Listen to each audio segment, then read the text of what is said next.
salam sejahtera di dalam nama Tuhan kita Yesus Kristus. Shalom. Pagi hari ini kita memuji Tuhan sebab Tuhan baik. Tuhanlah yang memberikan kehidupan kepada kita. Tuhanlah yang memberikan kita kesempatan untuk hadir saat ini. Dan saya percaya kita semua yang hadir di sini, maupun jemaat-jemaat yang tidak bisa hadir, para simpatisan yang berada di rumah yang mengikuti live streaming kita pada pagi ini, mereka pun sedang berada dalam hal yang sama, connect dengan Tuhan, menikmati hadirat Tuhan yang ada di tengah-tengah kita. Mari persiapkan hati kita, nikmati Tuhan pagi ini. Katakan buat diri sendiri, inilah waktunya dimana kita tidak akan membiarkan hal-hal yang mengganggu pikiran kita untuk menikmati Tuhan. Haleluya, puji Tuhan, puji Tuhan, bahwasanya untuk selamanya kasih setiamu. Terima kasih. Haleluya,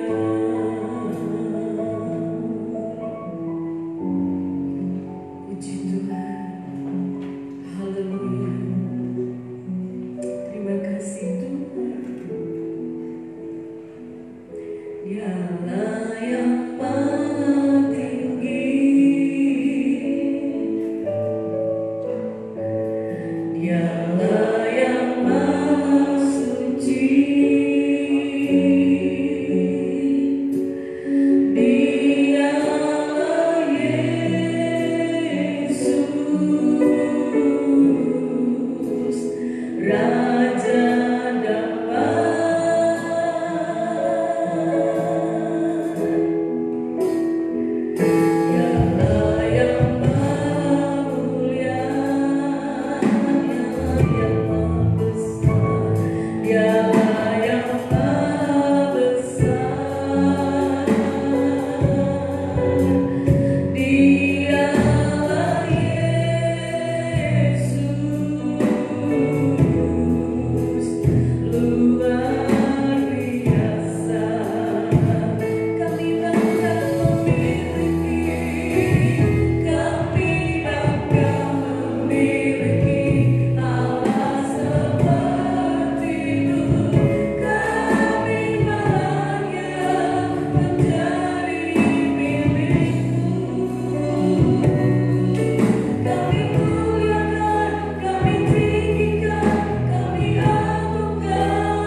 membuka, menghabiskan ibadah pagi ini di dalam nama Tuhan Yesus. Haleluya.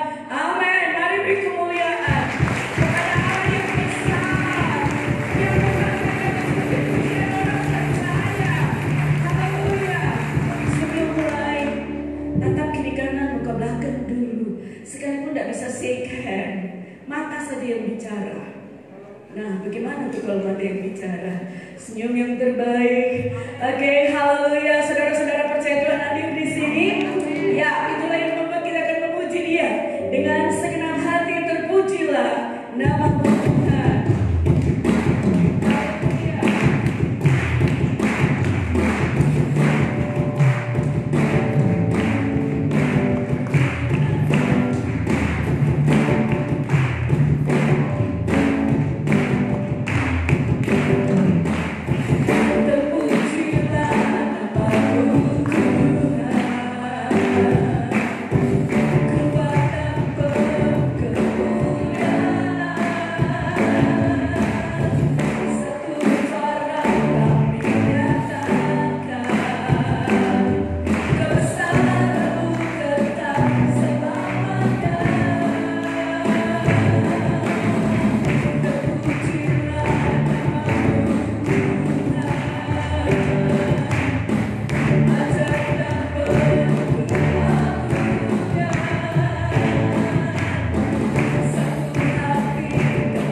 Perkataan-perkataan firman-Mu yang akan meneguhkan pengiringan kami, ya Tuhan.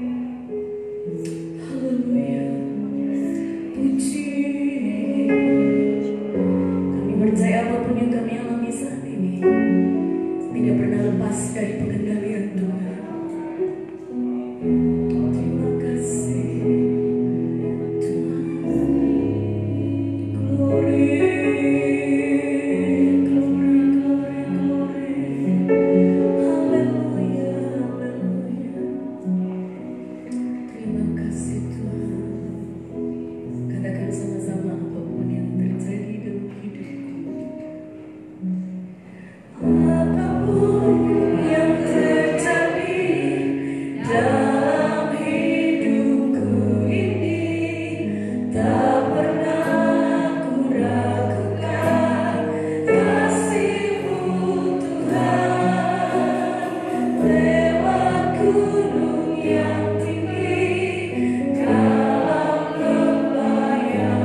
bersyukur sepanjang minggu kami sudah lewati. Ada banyak pergumulan masalah, tapi Tuhan tetap baik bagi kami. Kami ada sampai saat ini semua hanya oleh anugerah. Terima kasih, saatnya kami akan duduk dengan tenang mendengarkan kebenaran firman. Baik kami yang ada di tempat ini maupun mereka yang sedang mendengarkan melalui siaran langsung, Roh Kudus bekerja dengan luar biasa, sehingga kebenaran firman-Mu itu akan menjadi kekuatan bagi kami semua. Urapi hamba-Mu dalam menyampaikan firman Allah. Setiap kata, kalimat yang keluar dari bibir mulut ini diurapi oleh Tuhan, sehingga semua untuk kemuliaan Tuhan. Kami siap mendengar firman Allah dalam nama Tuhan Yesus. Haleluya. Amin. Salam sejahtera dalam kasih Tuhan kita Yesus Kristus. Kita bersyukur karena Tuhan kita tetap baik, tidak berubah dari dulu sekarang selamanya. Itu sebabnya kita ada di tempat ini menyikapi segala kebaikan Tuhan yang sudah kita rasakan, baik secara pribadi rumah tangga. Tuhan sudah memelihara kita semua. Puji Tuhan. Pagi ini firman Allah dalam 1 Raja-Raja pasal yang ke-19 ayat 4 sampai ayat 8. Baik dari ayat 1 saja supaya lengkap. 1 Raja-Raja 19 ayat 1 saja kita mulai supaya lebih lengkap. Jemaat Tuhan dipersilakan berdiri. Mulai ayat 1 saja. Ya. Saya baca ayat 1, saudara, ayat 2 sampai kita menyelesaikannya. Ketika Ahab memberitahukan kepada Izebel segala yang dilakukan Elia dan perihal Elia membunuh semua nabi itu dengan pedang,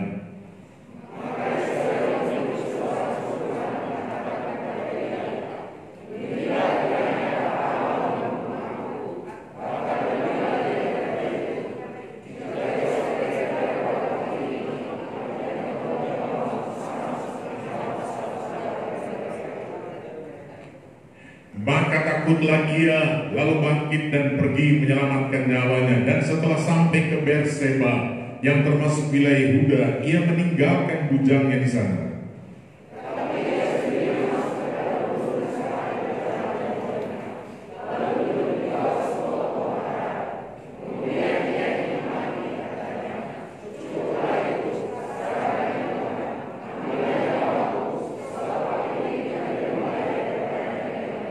Ya, sampai di situ saja, nanti kita akan baca sebentar. Baik, puji Tuhan, Bapak Ibu Saudara yang terkasih. Pagi ini saya akan berkhotbah dari satu tema, Tuhan hadir di tengah keputusasaan. Tuhan hadir di tengah keputusasaan. Kata keputusasaan itu dari kata dasarnya putus asa. Kamus Besar Bahasa Indonesia memberikan arti tentang kata putus asa adalah habis atau hilang harapan atau tidak mempunyai harapan lagi. Saudara-saudara yang terkasih, ini hal yang sangat berbahaya. Kalau seorang manusia putus asa. Barangkali saudara masih ingat pada Jumat kemarin, tepatnya tanggal 10 Juli tahun 2020, dunia sempat dikejutkan dengan satu berita di mana seorang wali kota Seoul, Korea Selatan, yang bernama Park Won-sun, usia 60 tahun, dan dia menjabat sebagai wali kota sudah 3 periode, mulai dari tanggal 26 Oktober tahun 2011 sampai sekarang. Namun saudara, satu hal yang tidak pernah dibayangkan oleh penduduk kota Seoul, pada hari Jumat subuh, si Park Won-sun ini ditemukan telah tewas di Gunung Bugas, dan diduga bahwa ia bunuh diri. Padahal saudara yang terkasih, si Park Won-sun ini diprediksi akan menjadi presiden Korea Selatan pada tahun 2022. Nah, saudara, pertanyaannya, mengapa ia bunuh diri? Saudara-saudara, jelas karena ada masalah yang membuat ia putus asa. Saudara-saudara yang saya kasih dalam Tuhan, liputan 6 SCTV mengatakan bahwa pada Rabu tanggal 8 Juli baru-baru saja, seorang ayah bunuh diri karena tidak mampu membelikan ponsel untuk anaknya yang diwajibkan dimiliki oleh anak-anak supaya dapat mengikuti pelajaran online. Ketidakmampuan seorang ayah ini, dia bunuh diri. Sayang, ini ya terjadi di India. Saudara-saudara yang saya kasihi dalam Tuhan, barangkali kita pernah dan tahu bahwa seorang bintang TikTok, ini kan lagi top, bernama Sia Kakar. Dia seorang India. Dia bunuh diri pada tanggal 24 bulan 6 tahun 20 ini. Alasannya karena dia tertekan dengan ancaman yang ia terima. Mengerikan, saudara. Kemudian saudara, saya mencatat menurut sumber kompas.com, setiap tahun sebanyak 800.000 orang yang meninggal karena bunuh diri. WHO mengatakan bahwa dalam 40 detik ada satu jiwa yang bunuh diri. Di Indonesia dari tahun 90 sampai 2016 ada 8.580 orang yang bunuh diri.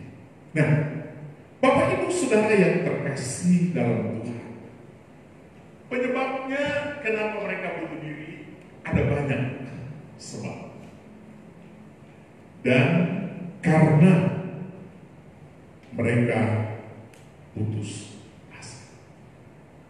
Saya tidak tahu kita yang hadir saat ini, saudara yang mendengar firman Allah, barangkali atau sedang barangkali saudara mengalami masalah berat sehingga keputusasaan itu sudah mulai menguasai kita. Putus asa tidak terjadi secara kebetulan, tetapi selalu ada faktor penyebabnya. Misalnya, keinginan yang tidak tercapai itu bisa membuat orang menjadi depresi, frustrasi, dan bunuh diri. Orang yang putus cinta, banyak catatan orang bunuh diri karena putus cinta atau cinta ditolak, bunuh diri. Ada kasus orang bunuh diri karena tekanan, masalah, kesukaran, kesulitan yang dialami, atau penyakit yang tak kunjung sembuh membuat orang putus asa, tidak ada harapan. Saudara-saudara yang terkasih, biasanya akhir dari putus asa itu fatal. Sekali lagi, ketika seseorang sedang dikuasai dengan putus asa, biasanya berakhir dengan kefatalan. Dimulai dari ada masalah, stres, depresi, dan bunuh diri atau bunuh orang. Ada penyebabnya, ada sesuatu yang terjadi. Saudara, semua manusia, siapapun dia, berpotensi untuk dapat menjadi putus asa. Sebagai contoh kasus, Nabi Elia. Artinya, Nabi Elia itu manusia juga. Sekalipun Elia ini adalah seorang yang dipakai Tuhan luar biasa. Kita semua tahu, 1 Raja-Raja 17-18 menceritakan bagaimana Nabi Elia mendemonstrasikan kuasa Allah. Karena waktu itu umat Allah sudah menyimpang dan banyak sudah menyembah berhala, sehingga dibuatlah satu pertandingan mana yang lebih hebat kuasanya, kuasa Tuhan yang dipercayai oleh Elia atau kuasa yang dimiliki oleh Nabi Baal dan Nabi Hutan, yang notabene Nabi Baal, Nabi Hutan itu adalah nabinya istri Raja Ahab, yaitu Isabel. Kita tahu sumber ceritanya, dibuatlah satu pertandingan bagaimana supaya menyatakan Allah mana yang benar, Allah mana yang berkuasa. Dan Nabi Baal, Nabi Hutan yang berjumlah 850 berhadapan dengan seorang Elia. Tapi luar biasa ceritanya itu, di mana mereka membuat satu korban dan tidak boleh ditaruh api, dan mereka berdoa supaya Allahnya akan menurunkan api. Giliran pertama diberikan kepada Nabi Baal, Nabi Hutan, dan mereka menyiapkan segala sesuatunya, dan mereka meminta kepada Allahnya supaya api menyambar korban itu. Dari pagi hari sampai siang tidak ada tanda-tanda bahwa korban itu akan terbakar. Akhirnya tiba giliran dari Elia. Justru unik. Dia membuat mezbah dan kemudian dia menyirami mezbah itu dengan persembahan dengan air sampai airnya itu dibuatkan banyak sekali air. Logikanya kan masalah kan? Tapi dia dibuat Elia dan dia meminta kepada Allah dan Allah menurunkan api sehingga korban yang diletakkan oleh Elia di atas persembahan itu terbakar habis. Bahkan air yang ada yang meluber ke parit itu juga terbakar jadi kering. Luar biasa. Akibatnya maka Nabi Baal Nabi hutan itu dibunuh oleh Elia. Jemaat yang saya kasih dalam Tuhan, rupanya hal ini disampaikan oleh Raja Ahab kepada istrinya yang bernama Isabel. Dan 800 Nabi Baal Nabi hutan ini adalah nabi dari Isabel. Marah besar ini. Akhirnya dia berikhtiar akan membunuh Elia. Yang anehnya 850 orang tidak ditakuti oleh Elia. Hanya seorang perempuan membuat Elia menjadi takut, menjadi gentar. Dan kemudian Elia harus lari kepada guru karena diancam akan dibunuh. Saudara yang saya kasihi dalam Tuhan Yesus Kristus, ketika Elia tiba di satu tempat, awalnya pergi dengan bujangnya pekerjaannya, kemudian dia tinggalkan satu tempat, sehari perjalanan dia masuk ke gunung ini, dan dia tiba di satu pohon yang bernama pohon ara. Di bawah pohon itu dia berkata kepada Tuhan, ambillah nyawa. Ini berarti orang putus asa. Kalau ada yang bilang lebih baik saya mati, Anda sedang putus asa. Orang yang tidak putus asa tidak begitu. Nah, ambillah nyawaku. Aku tidak lebih baik dari pemuka-pemuka saya. Memang Musa pernah berkata, hapus namaku karena beban terlalu berat di alam. Saudara, pengalaman-pengalaman seperti ini, seperti saya katakan tadi, berpotensi kepada siapapun. Bukan hanya kepada jemaat, kepada pendeta pun bisa. Kepada seorang pejabat pun bisa. Seperti wali kota Seoul. Karena ada masalah yang cukup berat membuat orang mengambil keputusan untuk bunuh diri. Sebenarnya putus asa itu adalah ketidakmampuan, ketidaksanggupan seseorang dalam menghadapi pergumulan hidup. Ketidakmampuan, ketidaksanggupannya ketika ada pergumulan, ada masalah, ada kesulitan yang dialami dalam hidup ini, dia putus asa. Tidak ada harapan lagi. Dan tindakan yang diambil orang putus asa fatal. Bisa bunuh diri atau bunuh orang. Saudara-saudara yang saya kasihi dalam Tuhan Yesus Kristus. Pertanyaannya, mengapa sampai si Elia ini, Nabi Tuhan, hamba Tuhan yang luar biasa, putus asa? Alasannya kalau kita lihat di dalam ayat 4, dia berkata, ia merasa ia tidak lebih baik dari pendahulunya. Seperti Musa, sekalipun dia adalah hamba Tuhan yang luar biasa, tapi dia juga adalah manusia, dia bukan seorang Superman. Ketika tekanan, ketika masalah sulit dihadapi, dia merasa tidak mampu menghadapi. Akhirnya syukur dia bilang, Tuhan ambil nyawaku, dan dia tidak mengakhiri dirinya untuk bunuh diri. Bisa saja juga kenapa sampai Elia ini sangat kecewa dengan kehidupan, sampai dia berkata ambil nyawaku. Padahal pasal 17, pasal 18 Dia telah melihat kuasa Tuhan yang luar biasa dalam kehidupannya. Seolah-olah dia tidak mendapat balasan yang setimpal sebanding dengan apa yang disebutkan. Dia merasa kecewa. Dia merasa frustrasi dengan keadaan. Dan saudara yang terkasih, hal seperti ini seringkali dan banyak kali kita sebagai manusia. Kita merasa tidak mampu dengan masalah yang kita hadapi.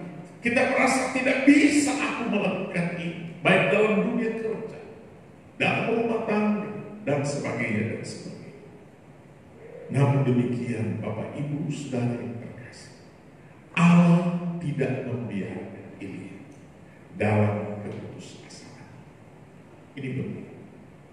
Allah tidak membiarkan ini dalam keputusasaan. Tetapi saudara, Tuhan hadir di tengah keputusasaannya. Artinya Tuhan tidak membiarkan ini. Ini harus dipahami. Ketika kita mengalami keputusasaan, saudara harus ingat Tuhan hadir di tengah-tengah keputusasaan. Sebab kalau kita tidak menyadari akan hal ini, maka kita akan lebih mengikuti suara iblis untuk menghancurkan kehidupan kita. Kita harus paham, Tuhan tidak hanya hadir di waktu kita diberkati. Tuhan tidak hanya hadir di waktu kita mengalami kesuksesan. Tapi sebagai orang yang beriman, di saat-saat sulit sekalipun, sebenarnya Tuhan hadir di sana. Saudara yang terkasih dalam Tuhan, sebagai bukti bahwa Allah hadir, Allah ada pada saat Elia dalam keputusasaannya yang sangat berat, melalui kehadiran seorang malaikat Tuhan yang notabene ini adalah utusan Tuhan spesial untuk Elia yang dalam keadaan putus asa. Saya tidak bisa bayangkan bagaimana keadaan Elia itu ketika dia berkata, Tuhan ambil nyawa. Dan saudara barangkali juga pernah mengalami hal itu, di mana kita lebih baik mati daripada hidup karena ada masalah-masalah yang berat itu. Saudara yang terkasih dalam Tuhan, Tuhan hadir melalui utusannya secara khusus kepada Elia yang sedang dalam keadaan keputusasaan. Pertama, Tuhan hadir melalui malaikat yang menyediakan makanan bagi Elia. Saudara harus dipahami, orang yang putus asa biasanya mau makan pun tidak bisa. Sekalipun makanan itu bagi kita adalah kegemaran, ketika seseorang berada dalam keadaan putus asa, makanan apapun itu tidak akan berarti baginya. Padahal makanan itu sangat diperlukan oleh tubuh. Karena begitu keras tubuh ini bekerja membuat sampai kita tidak berdaya. Dan seharusnya ada asupan nutrisi dalam hidup orang itu. Sebab orang yang seperti ini, kalau sudah tidak makan, ya sudah dekat dia game over. Makanya Allah, langkah pertama yang dilakukan Allah kepada Elia, Tuhan utus malaikatnya dengan makanan, yaitu roti bakar dan air dalam kendi. Lalu malaikat berkata, bangunlah dan makanlah. Bisa bilang haleluya.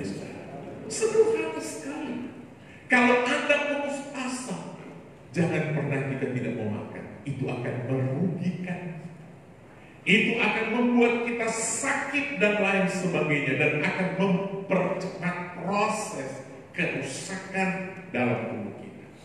Itu sebabnya Tuhan datang pertama-tama menguatkan Elia dengan cara memberi makan dan minum. Coba kita lihat ayat 5 dan ayat 6. Sesudah itu ia berbaring dan tidur di bawah pohon ara itu. Tetapi tiba-tiba seorang malaikat menyentuh dia serta berkata kepadanya, bangunlah, makanlah. Haleluya. Ayat 6. Ketika ia melihat sekitarnya, maka pada sebelah kepalanya ada roti bakar dan sebuah kendi berisi air. Lalu ia makan dan minum, kemudian berbaring pula. Masih capek dia, saudara. 1 hari perjalanan di padang gurun. Dia makan, tapi masih lemah dia. Apalagi kalau tidak makan, bayangkan saudara, apa yang akan terjadi dalam hidup. Dia sudah makan saja, habis makan dia masih berbaring. Lelah. Orang bilang kalau lelah tubuh, lebih lelah lagi kalau lelah. Kalau orang lelah hati itu aduh susah sekali. Susah tidur, makan susah, segalanya susah. Kalau orang lelah hati. Kalau orang lelah tubuh, ya istirahat, bangun dia segar. Tapi kalau lelah hati, itu lain kadang. Nah, ini selain lelah tubuh, lelah hati sudah makan masih akhirnya capek benar dia. Tapi puji Tuhan, saya mau bilang begini. Tuhan sangat mempedulikan orang-orang yang percaya. Di tengah situasi dan kondisi yang sangat berbahaya, saya sebut sangat berbahaya. Sebab kalau andai kata Tuhan tidak datang kepada Elia, habis dia di padang gurun. Saya mau beri makan kepada dia dengan keadaan kesendirian di tempat. Tuhan hadir. Haleluya, bisa bilang amin. Tuhan menunjukkan kepeduliannya kepada Elia secara usia sedang dalam keputusasaan, agar Elia kembali kuat, agar Elia bisa bangun kembali melalui roti dan air yang disediakan. Jemaat yang saya kasihi dalam Tuhan Yesus Kristus, yang kedua, selain Tuhan hadir di tengah keputusasaan Elia dengan menyiapkan kebutuhan yang diperlukan oleh Elia. Yang kedua, Tuhan hadir melalui malaikat dan memberikan dorongan untuk bangkit dan berjalan. Saudara-saudara yang terkasih, Tuhan tidak membiarkan Elia ketika dia dilawati pertama. Dia makan dan minum, dia berbaring. Oh, nah, sudah selesai. Kan saya sudah datang. Wow. Tapi Tuhan lanjutkan. Tuhan tahu Elia ini butuh kekuatan. Dari segi fisik sudah ada kekuatan. Tapi sebenarnya dia mengalami lelah. Dan Tuhan datang yang kedua kali di sini. Coba kita lihat ayat 7 berkata begini. Tetapi malaikat Tuhan datang untuk kedua kalinya. Wow, luar biasa Allah kita. Amin. Dia tidak cuma 1 kali selesai, tapi dia datang yang kedua kali dan menyentuh dia serta berkata, bangunlah, makanlah. Artinya belum cukup yang kau lakukan itu. Ya sudah makan tapi cuma sedikit barangkali, masih susah masuk. Sebab kalau tidak, perjalananmu nanti terlalu jauh bagimu. Dan akan sampai di tempat tujuan kalau engkau tidak kuat. Ayat 9. Ayat 8. Ayat 8 sekarang. Maka bangunlah ia lalu makan dan minum. Dan oleh kekuatan makanan itu ia berjalan 40 hari 40 malam lamanya sampai ke Gunung Al, yaitu Gunung Horeb. 40 hari 40 malam dia berjalan kaki karena ada kekuatan yang dia peroleh. Selain dari makanan, ada dorongan yang kuat dari utusan Allah untuknya. Bapak Ibu Saudara yang saya kasihi dalam Tuhan, ini menunjukkan bahwa Allah tidak mau Elia tetap di dalam keputusasaan, tetapi Allah mendorong Elia. Bangun, makan ini. Jangan tetap di dalam keadaan keputusasaan itu tidak baik. Kalau bangsa bebas ya berkata, tidak baik engkau seperti ini.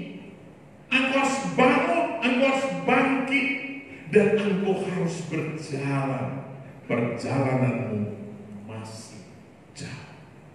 Saudara-saudara, pernyataan perjalananmu masih jauh itu berarti masih ada yang harus dikerjakan oleh Elia, masih ada tanggung jawab yang harus dilakukan oleh Elia sebagai seorang nabi Tuhan. Belum waktunya, nanti ada waktunya. Tanpa engkau minta, saya akan panggil kau selesai. Tapi sekarang belum, masih ada tugas, masih ada tanggung jawab. Jadi engkau harus bangkit, bangun Elia. Jangan engkau terus berada di dalam ketidakberdayaan. Bapak Ibu Saudara yang saya kasih dalam Tuhan Yesus Kristus, demikian juga Allah tidak mau kita sebagai orang percaya tetap di dalam keputusasaan. Allah tidak mau anak-anak Tuhan itu putus asa, tidak ada harapan. Kita punya Tuhan yang hidup, punya Tuhan yang luar biasa. Ada amin? Saudara, kalau kita sebagai orang percaya lalu kita putus asa, itu menunjukkan kita percaya kepada Allah yang hidup atau Allah yang mati. Allah mau orang percaya bangkit dari keputusasaan, berjalan, perjalanan masih jauh. Saudara, dalam Alkitab banyak tokoh-tokoh yang dipakai Allah juga mengalami tekanan-tekanan yang luar biasa. Bukan cuma kita. Coba kita lihat pernyataan dari Rasul Paulus dalam 2 Korintus 4 ayat 8 berkata begini. Dalam segala hal kami ditindas, namun tidak terjepit. Kami habis akal, namun tidak putus asa. Ayat berikut. Kami dianiaya, namun tidak ditinggalkan sendirian. Kami dihempaskan, namun tidak binasa. Ini menunjukkan tekanan-tekanan hidup yang dialami oleh Paulus dan teman-temannya. Sangat menyakitkan. Tetapi dia berkata dia tidak putus asa. Kami tidak ditinggalkan sendirian. Artinya di dalam keputusasaan, di dalam keadaan yang sulit bagaimanapun juga, sebenarnya Tuhan tetap ada di sana. Bisa bilang haleluya. Allah hadir di sana. Cuma yang salahnya adalah kita yang seringkali tidak sadar Allah ada bersama dengan kita. Immanuel, Allah beserta kita. Apakah Allah beserta kita cuma waktu kita berjaya, waktu kita dalam keadaan baik-baik? Sebenarnya dalam keadaan apapun Tuhan sebenarnya ada di sana. Immanuel, Allah beserta. Dia selalu bersama dengan kita dimanapun kita berada. Paulus mengakui hal itu, saudara.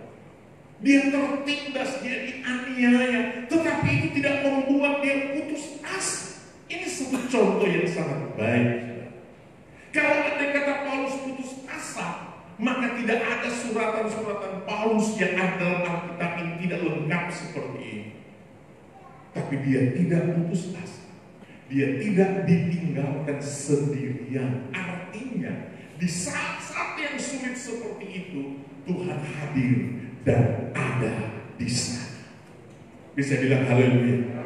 Saudara, kita sedang berada dalam suatu keadaan situasi. Banyak orang sekarang barangkali belum putus asa, tetapi sudah mulai frustrasi, mulai stres, mulai depresi dengan kehidupan ini akibat karena tekanan hidup yang sangat berat sekarang ini. Tapi Tuhan mau anak-anak Tuhan jangan putus asa. Haleluya. Jangan putus. Kita punya Tuhan yang hebat. Cara Allah melawat kita. Kalau Elia dilawat langsung oleh malaikat, barangkali Tuhan melawat kita melalui istri, melalui suami, melalui anak-anak, melalui orang-orang dekat kita yang menguatkan kita. Tuhan punya cara untuk membangkitkan kita dari keputusasaan. Bisa bilang haleluya, saudara. Bisa bilang haleluya. Bapak Ibu Saudara yang terkasih, Ibrani 12 ayat 3 berkata begini. Ibrani 12, ingatlah selalu akan dia, ingatlah selalu akan dia Tuhan Yesus yang tekun menanggung bantahan yang sehebat itu terhadap dirinya dari pihak orang-orang berdosa, supaya jangan kamu menjadi lemah dan putus asa.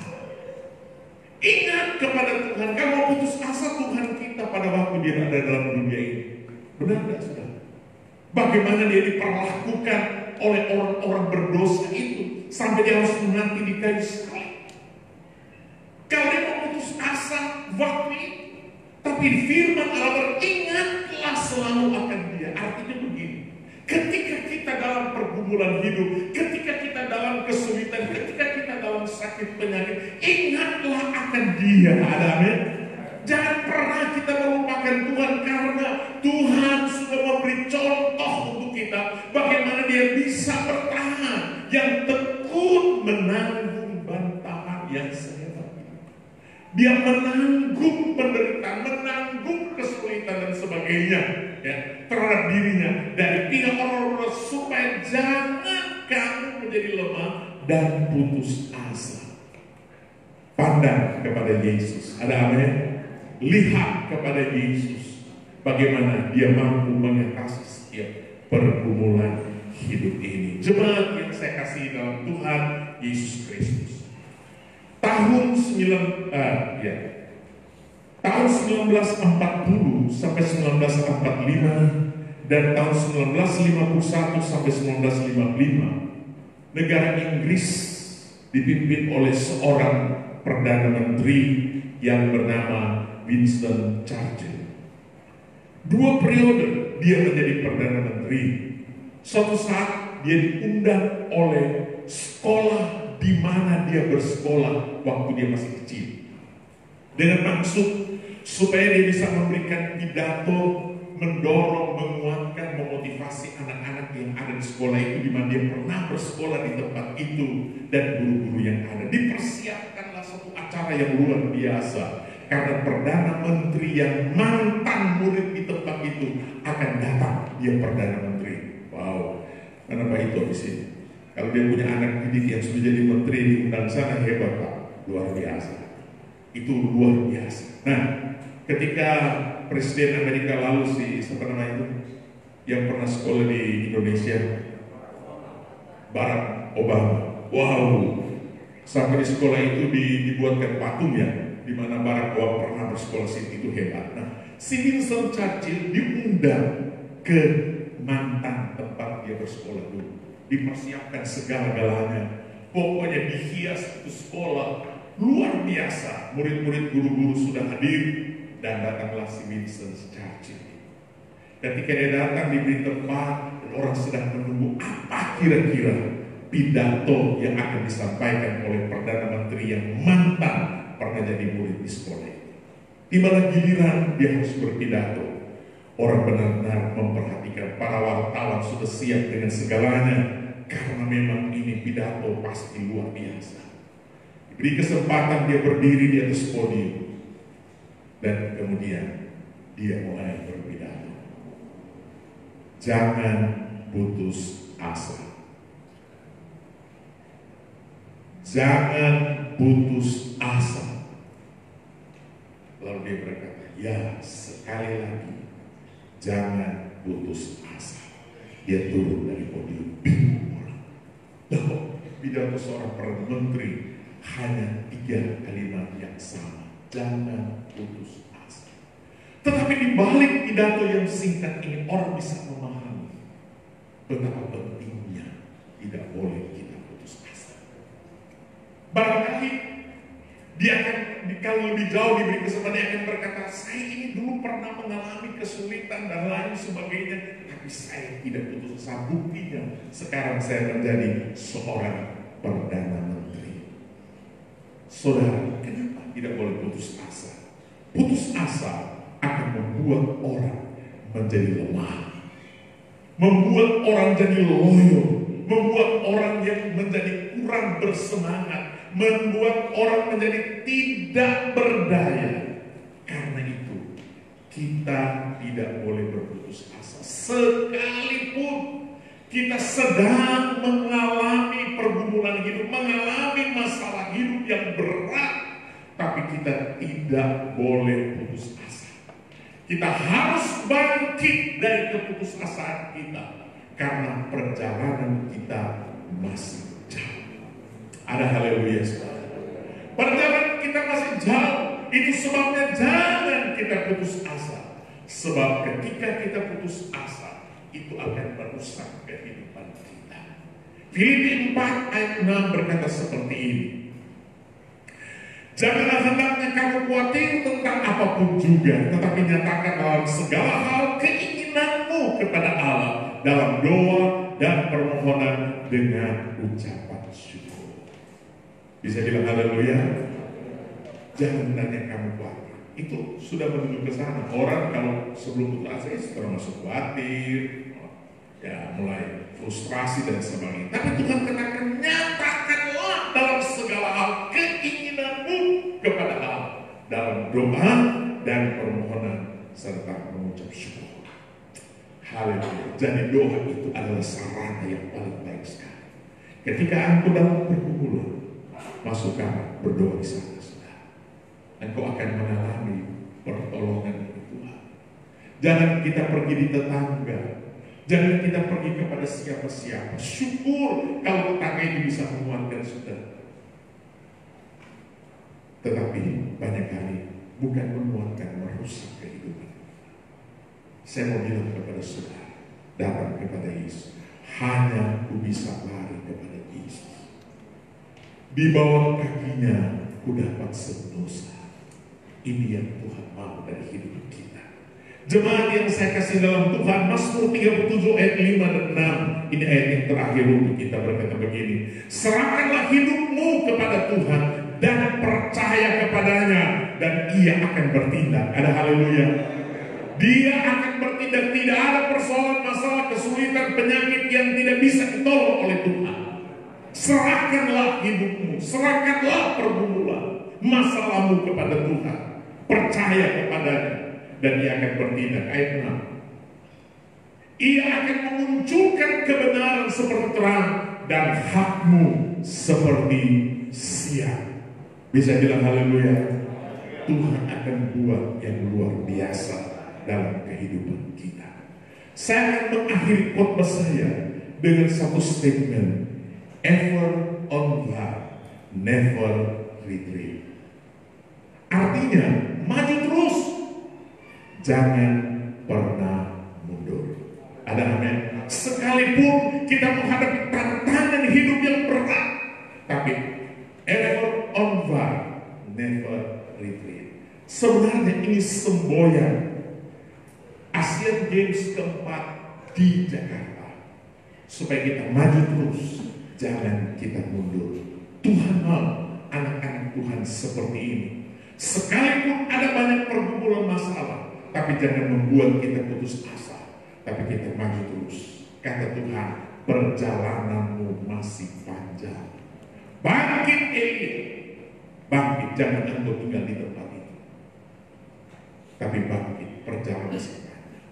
Dia mendapat kekuatan dari Tuhan, dia bangkit dan berjalan. Bagaimana dengan kita yang ada, saudara yang mendengarkan firman Allah? Barangkali engkau sedang mengalami pergumulan yang berat seperti Elia, sampai sudah pernah berkata lebih baik mati daripada hidup. Itu menunjukkan saudara sedang berada dalam keadaan stres, dalam keadaan frustrasi, dalam keadaan depresi.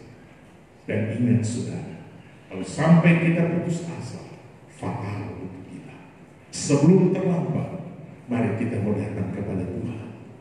Dia adalah tempat alamat yang tepat ketika aku mengalami pergumulan hidup. Hanya aku bisa lari kepada Yesus. Di sana kita akan mendapatkan pertolongan Tuhan. Kita bangkit berdiri semua. Kita nyanyi, hanya aku bisa lari kepada Yesus. Lagu ini sudah lama, saudara. Tapi saya percaya siang ini siapapun saudara yang mendengarkan firman Allah dan engkau membutuhkan jalan keluar dari masalah yang engkau sedang hadapi, hanya kita bisa lari kepada Yesus. Di sana kita akan mendapatkan pertolongan. Haleluya. Haleluya. Puji Tuhan. Aku bisa lari kepada Yesus. Hanya aku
sedang mengalami pergumulan hidup yang sangat berat.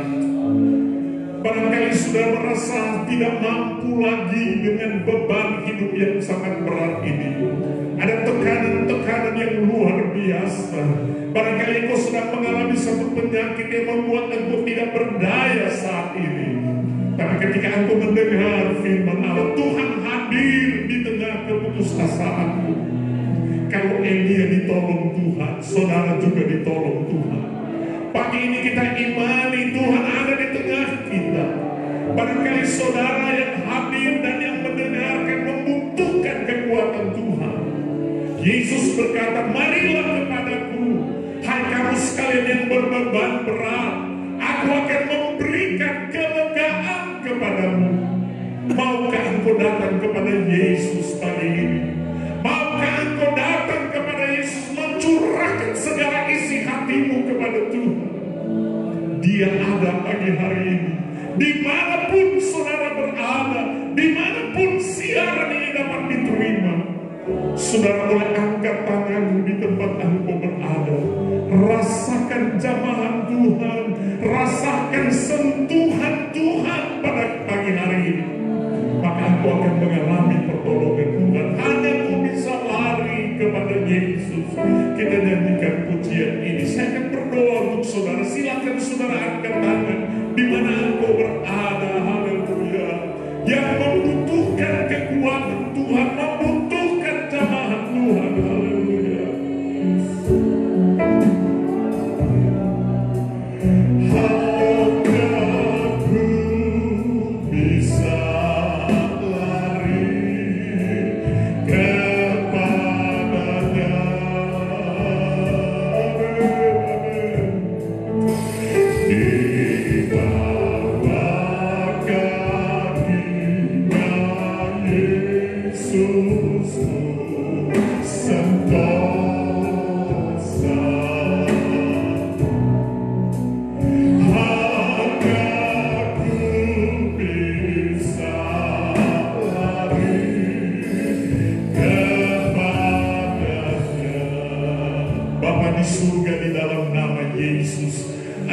Setiap tangan-tangan umatmu yang terangkat, baik yang ada di tempat ini maupun mereka yang jauh dari kami, namun mereka sedang mendengarkan siaran ini.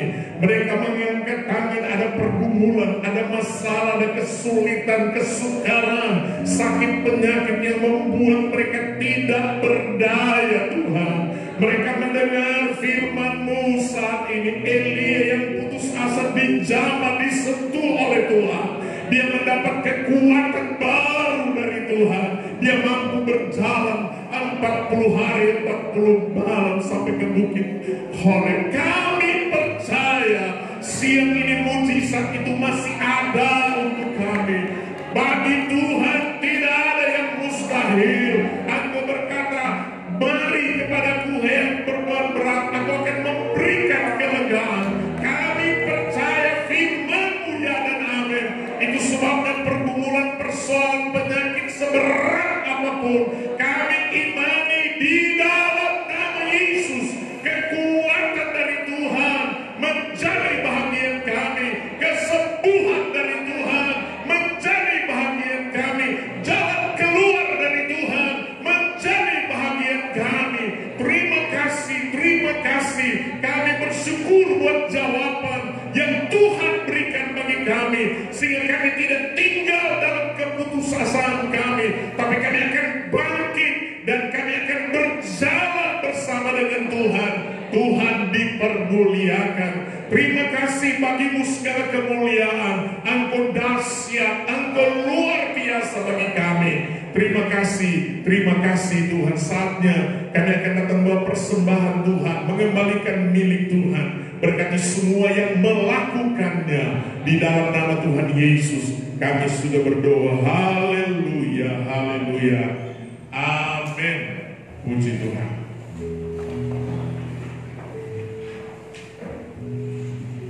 Puji nama Tuhan. Bapak Ibu Saudara, simpatisan dan para sahabat yang sedang mendengarkan siaran kami, kita sudah mendengar kebenaran firman Tuhan. Biarlah firman Tuhan menguatkan kita semua. Apapun yang menjadi masalah kita, mari kita tidak boleh berputus asa. Puji nama Tuhan. Saatnya kita akan membawa persembahan untuk tertibnya yang di tengah dulu, kemudian juga yang ada di res kedua di belakang. Sesudah itu yang di sebelah kanan, sesudah sebelah kiri. Kita ambil pujian, senang, selalu senang.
Puji nama Tuhan.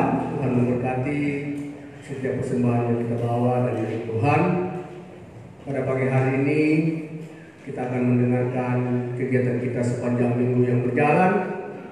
Hari Senin ada kegiatan doa di setiap rumah tangga atau keluarga masing-masing dimulai pukul 19.00. Kemudian hari Selasa ada kegiatan doa dan puasa pagi peluang dimulai pukul 8 dan ditutup pukul 3 sore. Buka puasa masing-masing di rumah. Kemudian hari Jumat ada kegiatan doa dan puasa umum bagi seluruh sidang jemaat dimulai pukul 8 pagi dan ditutup pukul 3 sore. Buka puasa juga masing-masing di rumah.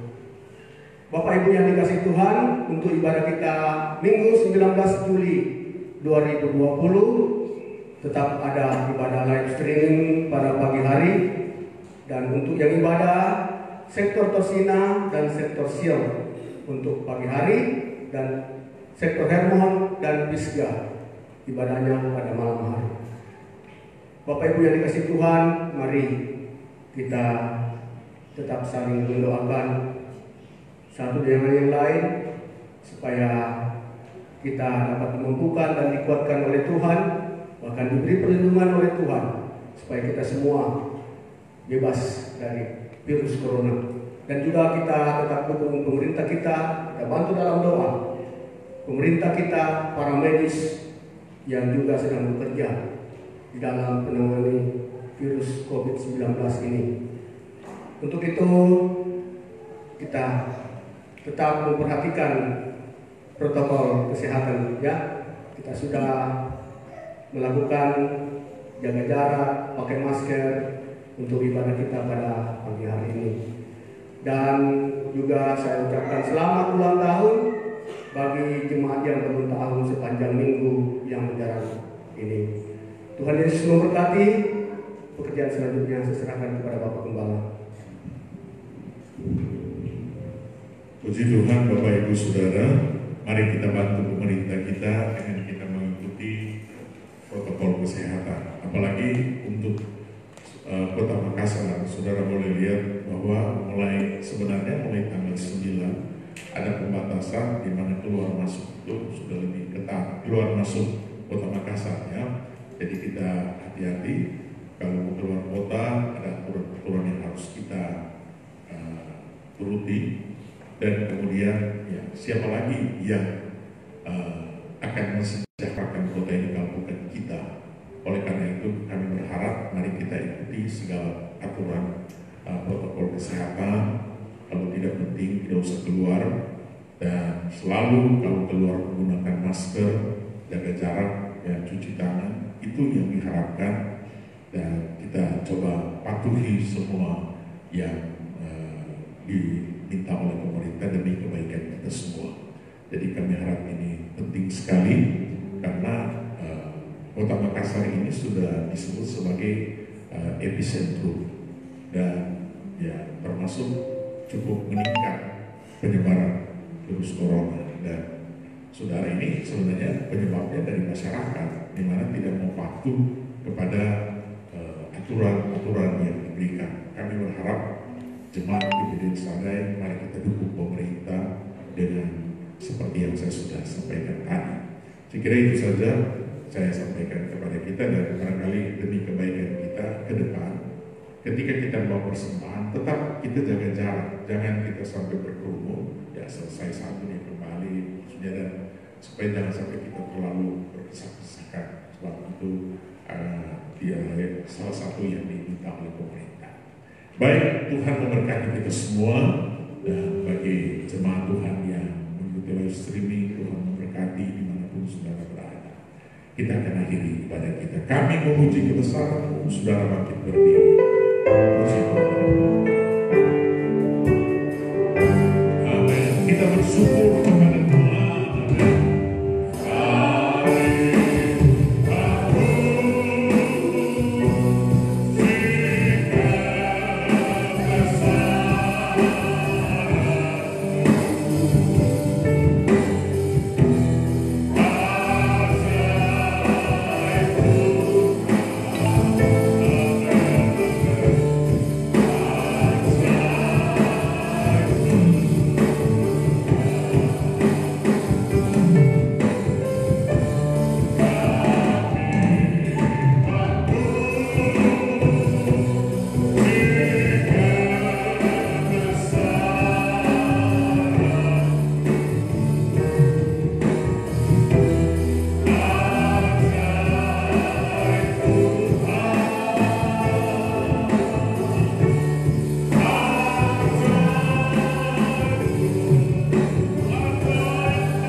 Tidak ada yang sama, serupa dan sebanding dengan Engkau. Engkau hebat, Engkau dahsyat, Engkau luar biasa.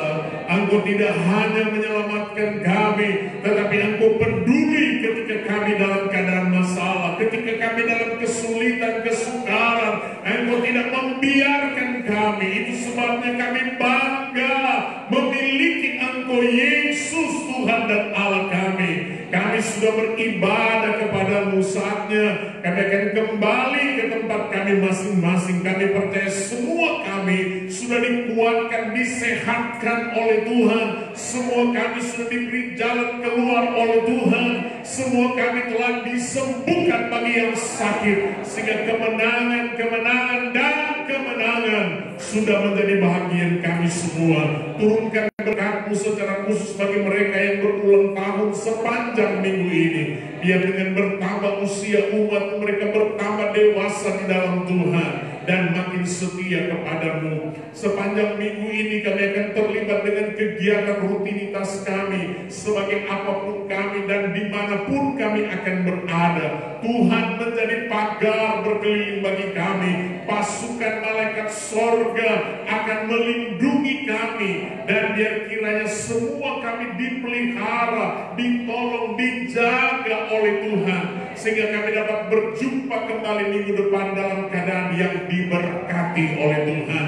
Berkati setiap usaha mata pencarian umat di bidang apapun selama tidak menyimpang dari firman Allah. Tuhan memberkati dalam nama Yesus. Bahkan mereka yang sedang dan mengikuti pendidikan, Tuhan berkati dengan hikmat, akal budi, keberhasilan kami lepaskan untuk mereka. Terima kasih, terpujilah akan Engkau, bagimu segala kemuliaan. Kami mengucap syukur buat lawatan Tuhan, kehadiran Tuhan dalam ibadah kami pada saat ini. Terima kasih, terima kasih. Kami tak lupa berdoa bagi umatmu yang lain membutuhkan pertolongan. Ibu Moren yang di rumah sakit, Saudara Tigor dalam pemulihan kesehatan, Bapak Yohanes Minggu, dan juga berdoa bagi Bapak Martin KB, dan juga ada beberapa yang lain. Tuhan tolong kami lepaskan kesembuhan untuk mereka dalam nama Yesus. Terima kasih, terpujilah akan Engkau Tuhan. Terima kasih. Saudara-saudaraku, marilah kita kembali ke tempat kita masing-masing dengan membawa berkat rahmat anugerah dari Allah Bapa, cinta kasih sayang dari Tuhan kita Yesus Kristus, persekutuan Allah Roh Kudus menyertai kita semua mulai saat ini sampai Maranatha. Tuhan Yesus datang kembali. Haleluya. Amin. Bapak terima kasih. Kami ada di depan. Puji Tuhan. Tidak ada salam.